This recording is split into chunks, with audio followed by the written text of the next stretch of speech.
Welcome to the slop farm. Enjoy the video.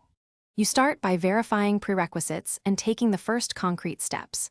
Check available bandwidth and any data caps so you can allocate fairly. Decide immediately whether you will use a mobile hotspot, a dedicated router, or VLAN routing in your existing switch. Log into the admin interface and note SSID, encryption type, and the WPA2/3 key. Once done, record device MACs and plan IP ranges so you can assign addresses without conflicts.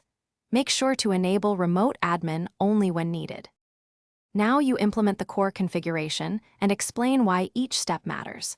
Create static IP pools or DHCP reservations to prevent address collisions, and configure NAT or routing so shared traffic reaches the internet. Segment users using VLAN or SSIDs to isolate sensitive devices from guests. This reduces lateral movement in case of compromise.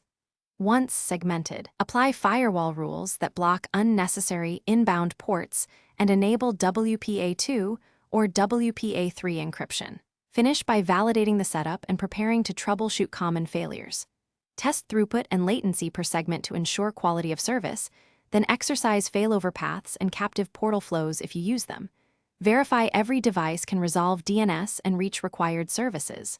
Once validated, lock down the admin UI and schedule firmware updates. If something goes wrong, start with a targeted reboot, and if routing loops or stale leases persist, clear DHCP leases and reassign static IPs.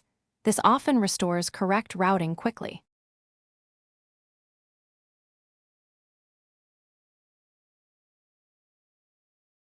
Thanks for watching. Consider subscribing if we helped you today.